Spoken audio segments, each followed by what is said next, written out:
नमस्ते मित्रांनो, क्रांती पर्वाचा दुसरा दिवस दिनांक 16 सप्टेंबर 2024 रोजी संपन्न झाला. त्या दिवशी काही नाटिका आणि काही भाषणे झाली. तर बघूया त्या कार्यक्रमाचे काही क्षणचित्र.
बाईसाहेब, ओ बाईसाहेब, संडास घासून दादाजी, मी जातो की पाहून घ्या. अरे स्वच्छ घासून त्याच्यात चेहरा सुद्धा दिसत नाहीये. आता हे स्वच्छ कर त्याला. मला 10 वेळा आवाज देऊन मी कामात आहे. नाहीतर मी आजच्या दिवसात तुझे पैसे काढणार. परत घासतो. काय गाडी सारखी सारखीच्या काकांना ओरडत असतेस. त्यांचा आणि आपला दिवस खराब करते. करा का तुम्ही तुमचं काम. चल आई. अगं याच्यावर अशी सक्ती करावी लागते. नाहीतर हे लोक काही दिवसांनी आपल्या डोक्यावर मिऱ्या वाटायला तयार होतात. बाईसाहेब, ओ बाईसाहेब, संडास घासून त्यांना पाहून घ्या एकदा. हो ठीक आहे. पाणी द्याल पाहिजे. काय तुम्हाला धरून पिऊन नाही त्याचा पाणी तुम्हाला पाणी मागत आहे का? विसर जाऊ द्या. पाणी हातात बेकार होते ना. ठीक आहे आणते बघ. कर खाली, कर खाली. आता मला 10 वेळा आवाज नको देऊ.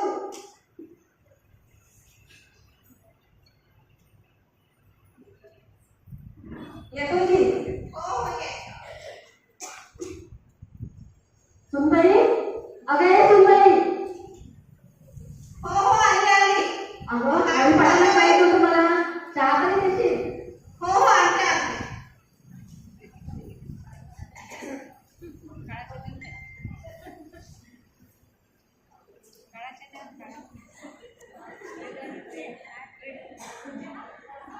हे घ्या चहा.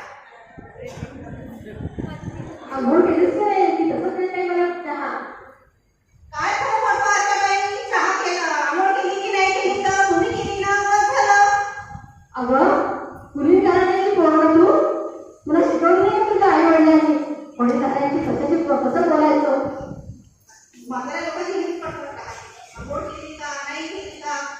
आजकालच्या मुलीनं खरंच ऐकतच नाही. राधे राधे. प्रकाश, आजी बाळा कुठे गेला होतास? इथेच होतो शाळेला जायची तयारी करत. तो तुझा मित्र आहे ना कोणत्या खालच्या मित्रामुळे हा. त्याच्याबरोबर राहतो तुझं बाळा.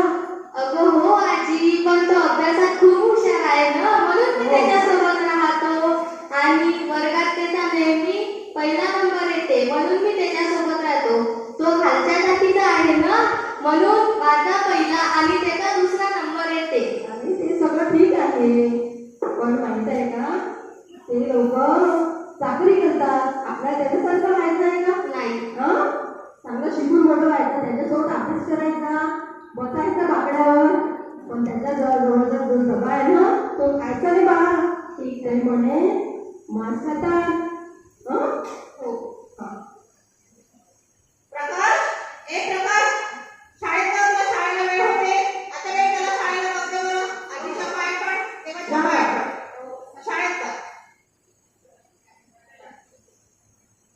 येतो आजी. हो ये बाळा. हरिपाठ चालू झाला. अगं हो मी राहते पण मुलीला काही संस्कार टाकत नाही तिच्यावर. तिला बाहेर तिला पत्याच्या घरी जायचं आहे. तिच्या बाहेर बसले ना देवघरात येत नको जाऊ म्हणे तिला. बाहेर बसून जा 4 दिवस आणि चांगले संस्कार टाक, नाहीतर तुझा तुझा होईल आपल्या घराण्याचा संस्कार होईल बघ. मी सांगते तर आता ते तिला समजावून. हो अगं जोशी ताई आल्या. जोशीताई, ओ जोशीताई, ऐका तुम्ही. आल्या का नाही तुम्ही? हो चला ना, आपल्याला हरिपाठाला जायचं होतं ना. हो चला. का हो जोशीताई, मी ऐकलं तुमच्या नातीचं लग्न जोडलं म्हणे. हो ना. आणि मुलगा खूप शिकलेला आहे म्हणे. हो आणि मोठी नोकरी करत असेल तो. एवढं सुसंस्कृत घराणं मिळालं आणि मुलगा तर काय सांगू, खूप सुंदर आहे. हो ना. का हो जोशीताई, तुम्ही तर आम्हाला विसरल्या. एवढं मोठं लग्न जोडलं लागलीचं, पेढे नाही दिले तर नाही दिले, पण साखर नाही मुलीसाठी हातावर. हे कसं?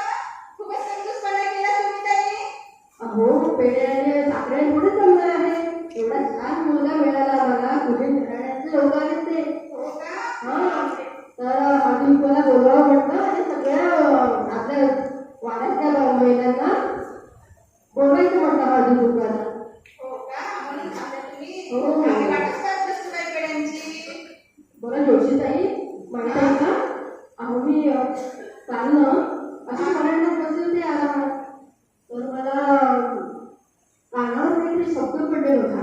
आजूबाजूचे जे लोक आहेत ना ते म्हणायचे की माणसा काय म्हणायचे बरं ते, माणसा मी तुझे इथे गीत गावे, तुझे असे गीत गावे की तुझे हित गावे. शिव शिव शिव. आणि परत काय म्हणायचे बरं, हा? एकाने हसावे आणि लाखाने रडावे, असे विश्व आता इथे ना उडावे. बघा हो ना. कोण असते बरं ती माणसं हो शिव शिव. कलियुगात कसे हो? आणि कोणते ती गाणी बघा, देवांचे नाव सोडून आता ते मानवाचे गीत गायला लागले बघा. घोर कलियुग. हो ना, पहा ना. देवाची गाणी सोडून ते माणसाची स्तुती करत आहे. बघा ना. कसा कलियुग आला बघा. चला आपण जाऊ आपल्या कीर्तनाला. हो आपले भजनच बोलायचे. हो हो हरिपाठाला जाऊ. सुंदरी सारा काळी, सुंदरी सारा कबीराचे कोशेले, कौशल्य सारा काळी, कौशल्य सारा.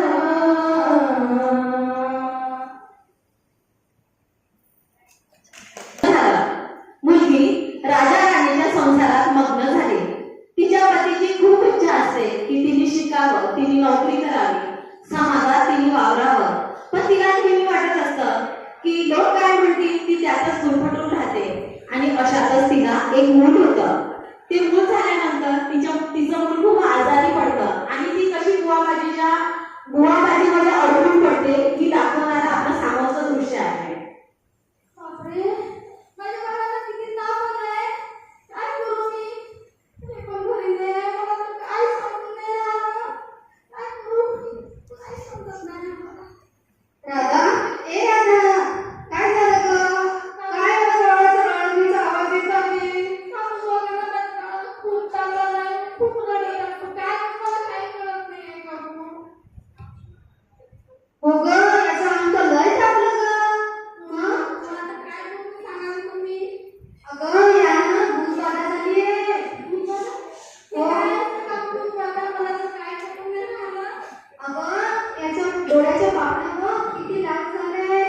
यानं भूतबाधा झाली आहे. बघा तुम्ही काय करता. सांगा ना तुम्ही. मला काही समजून नाही राहिलं. मला काही समजतच नाही. काय करतो सांगा ना तुम्ही. आपल्या गावाच्या बायांना एक मांत्रिक बाबा आले आहे. ते ना लय झाली उपाय करतात म्हणे. आपण जर त्यांच्याकडे घेऊन गेलो ना, बाळ आपला बाळ नक्की बरा होईल. पण काकू त्यांच्याकडे जर माझं बाळ चांगलं होईल ना. हो नक्की बरा होईल. वाटलं तर मी येते तुझ्यासोबत. चल. ठीक आहे, चला मग जाऊन येतो. आपल्या याच्या 2 बाया आहेत का त्यांच्या मुलांना घेऊन? आज आपण हस्तकमाई होणार आहे वाटते.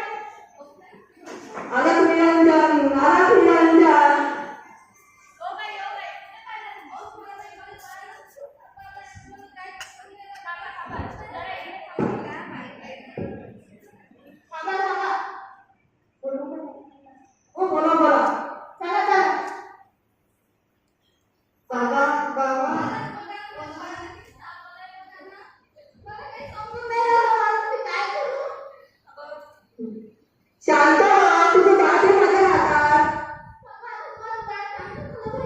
बाबा याला भूताने झपाटलं वाटते विहिरीवरच्या. हो ग, याला भूतानी झपाटलेलं आहे. याची भूत दादा काढावी लागेल. त्यासाठी तुला आम्हाला दक्षिणा द्यावी लागेल. तुझी इच्छा आहे ना? हो, मी आता छोट्या महाराजाकडे नेते याला. याची भूत दादा काढून देते. आणि हे तुझ्या मागच्या जन्मीचे पाप आहे ना, त्याच्यामुळे तुझं बाळ एवढं बिमार पडलं. हो. हा अंगारा घे आणि तुझ्या बाळाला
हाताला लावून नका.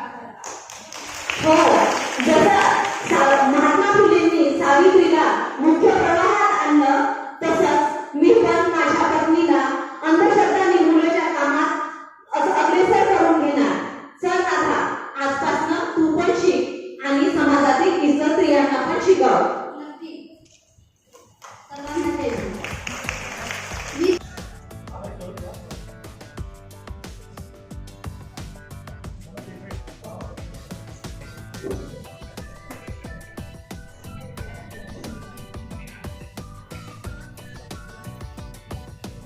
माझ्या सहकलाकारांसाठी आणि यानंतर लगेचच आपल्या 14 सत्राच्या कार्यक्रमाला